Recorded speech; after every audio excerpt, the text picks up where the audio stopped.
For the first time since season 12, when the Indianapolis Spitfire departed for the East Coast, the Simulation Football League returns to the Circle City and the Snake Pit as the Indianapolis Ramblers tonight welcome in their fellow expansion brethren in the Canton Classics. They just keep going backwards to the Ramblers. They're rambling in the wrong direction, but this pass goes over the middle and is intercepted near midfield. Jay Rock, the third-season veteran, made the transition over from Atlanta in this offseason, and he grabs the interception to give the ball right back to Canton. First interception of the season for Jay Rock. Reads that well, stays in front of where the ball's going, in front of Jay Viper. It was a little bit underthrown. Here is 2nd and 7. Linebackers scoop up to the line, then drop off. Quick throw over the middle, and finding tons of space is Jack Wall, and he is gone for the touchdown. Only 2 plays and Canton's in the house. That was a really interesting play. They sent the tight ends from the line deep down the field, and Indianapolis just did not cover it. Not usually a play that you see. 3rd down and 8 for Indianapolis. They go to the outside, nice route, and turning upfield beautifully for a first down. Ramblers moving the chains much more efficiently than on their first drive. On this Indianapolis side, they drafted a lot of players, and they get to start with this new franchise. That's a fantastic route down the seam. Tackle made by Mark Grodick.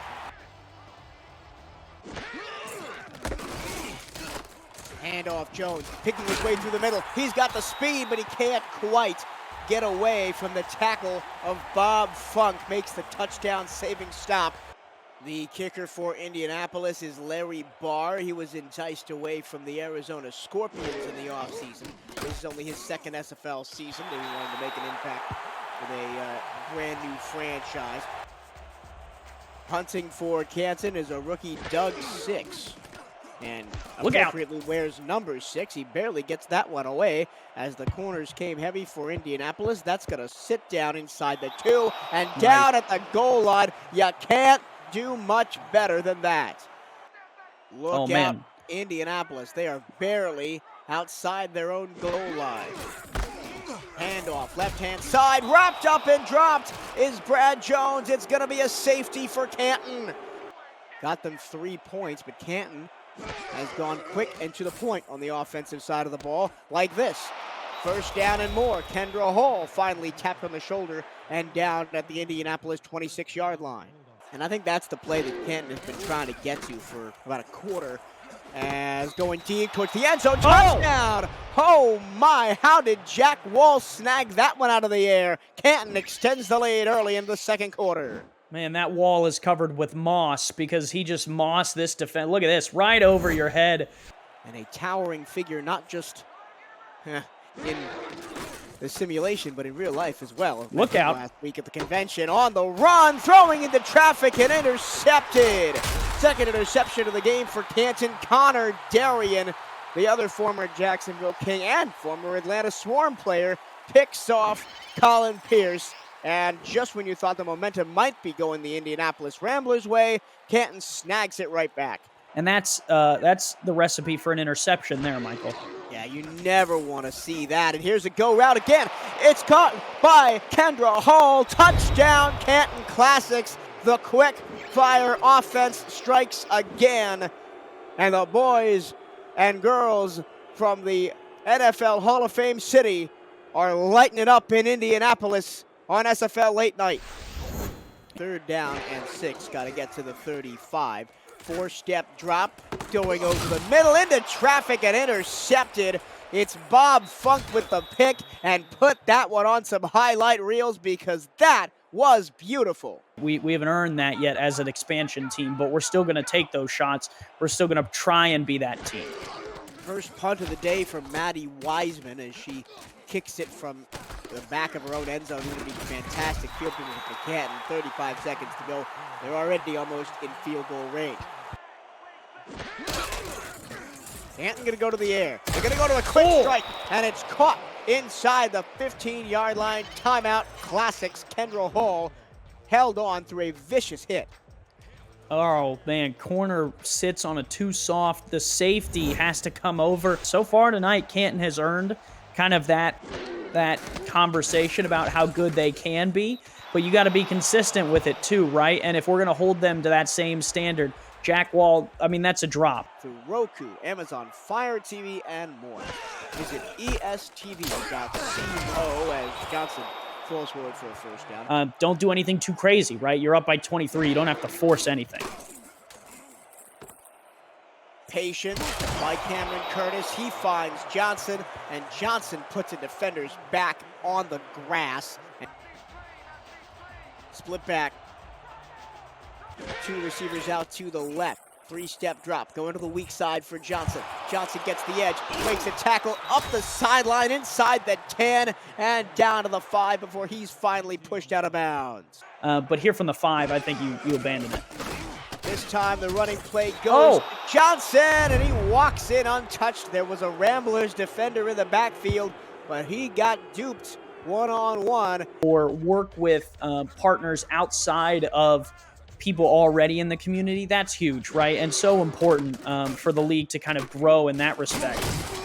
That's another dagger in between about 4 defenders, and don't necessarily are not necessarily involved in the Discord all the time and don't have players, but they show up to watch the games. Another terrific pass, and hanging on through the contact is Jeff Banfield again.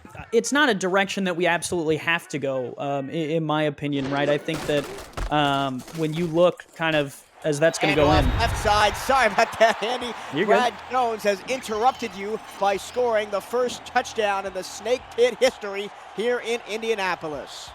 Yeah, well blocked, and I think that whole drive from Indianapolis was beautiful, right? But the convention was a great time, and it always is. There's the interception that Indianapolis finally gets what they deserve, you would say. They've had so many chances at it, and it's finally Indianapolis' time. Ramblers need to get to the 38-yard line of Canton to get the first down and keep this drive alive. It's a deep strike down the numbers, and it's hauled in by Banfield, and he graps down to the 13-yard line. They are set up on the 4-yard line. It's going to be a run play to the right side. A spin move gets the running back Brad Jones in for his second touchdown of the second half. And the Ramblers are starting to ramble their way up the scoreboard. And Cameron Curtis has had his shoulders on the turf more often than not the last There goes Wall. He's gone. Oh, Wall is deep, and it is intercepted. He would have been gone, but the ball was underthrown. And the Ramblers have a second straight interception on consecutive Canton offensive plays.